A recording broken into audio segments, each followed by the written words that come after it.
পুজোর সময় মা লক্ষ্মীকে ভুলেও কয়েকটি ফুল নিবেদন করবেন না। এতে গৃহত্যাগ করেন মা লক্ষ্মী এবং আপনার উপরে অত্যন্ত রুষ্ট হবেন তিনি। বহু বাঙালি বাড়িতে গৃহবধূরা না জেনে বুঝে এই কয়েকটি ফুলই মা লক্ষ্মীকে নিবেদন করে থাকেন। ফলে দেবীর কোপে সংসারে হয় না আয়ুন্নতি এবং দুঃখ কষ্ট লেগেই থাকে জীবনে। জানেন মা লক্ষ্মীর প্রিয় ফুল কোনটি? মা লক্ষ্মীর বিশেষ আশীর্বাদ পেতে অবশ্যই পুজোর সময়ে মাকে তার পছন্দের ফুলটি নিবেদন করুন। এতে অত্যন্ত খুশি হন ধনদেবী মা লক্ষ্মী।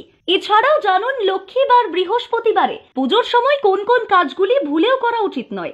শাস্ত্রমতে মা লক্ষ্মীর অপ্রিয় এই কয়েকটি কাজ করা অত্যন্ত অশুভ। জানুন কি বলছেন জ্যোতিষবিদরা। সকলেই চান দেবী লক্ষ্মীর আশীর্বাদ পেতে। হিন্দু ধর্ম এবং শাস্ত্র অনুযায়ী মা লক্ষ্মী হলেন সম্পদের দেবী, তাই বাংলার ঘরে ঘরে দেবী লক্ষ্মীর আরাধনা করা হয়। তবে অবশ্যই সম্পূর্ণ নিয়ম মেনেই বাড়িতে লক্ষ্মী পুজোর আয়োজন করা উচিত। শাস্ত্র বিশেষজ্ঞরা বলছেন এমন কিছু ফুল রয়েছে যা বৃহস্পতিবার ভুলেও বাড়ির লক্ষ্মী পুজোয় নিবেদন করা উচিত নয়। তাহলে আশীর্বাদের পরিবর্তে দেবী লক্ষ্মীর অভিশাপে ছারখার হয়ে যেতে পারে আপনার জীবন। আসুন এক নজরে দেখে নেওয়া যাক লক্ষ্মীবারে দেবীর পুজোর সময় কোন কাজগুলো ভুলেও করা উচিত নয়। সঙ্গেই জেনে নিন মা লক্ষ্মীর প্রিয় ফুল কি এবং কোন ফুলগুলি দেবীকে ভুলেও নিবেদন করা উচিত নয়। লক্ষ্মী পুজোয় কোন ফুলগুলি ভুলেও ব্যবহার করবেন না। 1.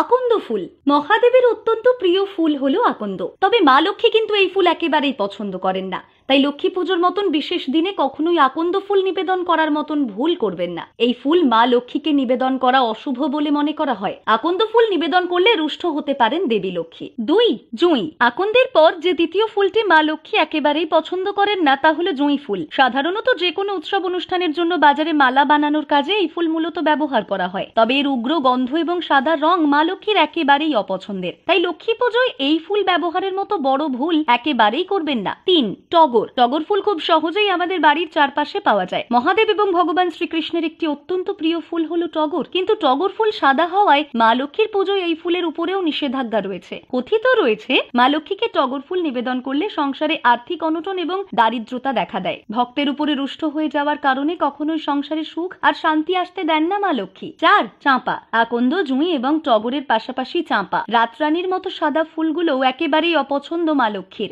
আসলে ধন সম্পদের অধিষ্ঠাত্রী, সৌভাগ্য, সমৃদ্ধি এবং দাম্পত্য সুখের প্রতিমূর্তি দেবীর পছন্দের রং মূলত লাল। তাই সাদা রঙের যে কোনো ফুলের থেকেই মূলত দূরত্ব বজায় রাখেন দেবী। এই ধরনের ফুলগুলো তাকে কোনো ভক্ত নিবেদন করলে তিনি অত্যন্ত ক্রোধিত হয়ে পড়েন। মা লক্ষ্মীর প্রিয় ফুল। দেবী লক্ষ্মীর প্রিয় রং হলো লাল। তাই লক্ষ্মী পুজোয় অতি অবশ্যই লাল রঙের ফুলের ব্যবহার করার চেষ্টা করুন। যেমন লাল জবা এবং লাল গোলাপ দেবীর অত্যন্ত পছন্দের। এছাড়াও পদ্মফুল দেবী লক্ষ্মীর অত্যন্ত প্রিয়। লক্ষ্মীবারে ভুলেও করবেন না এই কাজ। 1. ঘন্টা বাজাবেন না। সাধারণত কম বেশি প্রত্যেক বাড়িতেই পুজোর পরে শঙ্খ এবং ঘন্টার ধ্বনি করা হয়ে থাকে। তবে লক্ষ্মী পুজোর দিন অর্থাৎ বৃহস্পতিবার এই কাজটি ভুলেও করবেন না। দেবী লক্ষ্মী অত্যন্ত শান্ত এবং নিস্তব্ধ পরিবেশ পছন্দ করেন। তাই ঘন্টার ধ্বনি করলে দেবী রাগান্বিত হয়ে সেই গৃহ ত্যাগ করে চলে যাবেন। 2. তুলসী পাতা নিবেদন। লক্ষ্মী পুজোয় ভুলেও তুলসী পাতা নিবেদন করবেন না। দেবী লক্ষ্মী রাধারানীর সঙ্গে সম্পর্কযুক্ত হলেও তার পায়ে তুলসী পাতা নিবেদন করা যায় না।